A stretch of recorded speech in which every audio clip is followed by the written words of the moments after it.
boys and girls. So today for your math homework, you're going to solve using the arrow way, and the first one is done for you. So as you see, they did 67 plus 20, so you do 67 plus 20 on the arrow gives you 87, and then they wrote it in the answer because 67 plus 20 equals 87. Then it's 67 plus 21, so you do 67 plus 20, it's 87, and now add your 1, it's 88. So over here you need to type in your answers. So 56 plus 40, what's the answer? And then type it in up here as well. Then 56 plus 41, it's broken down to 56 plus 40. Get your answer. This answer plus 1 gives you the total answer, and type it in there. And then the next one is 56 plus 39 equals, so it's 56 plus 40. Get your answer.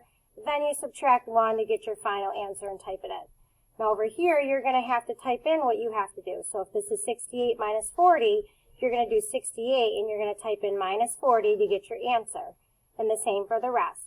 Have a good day. Bye.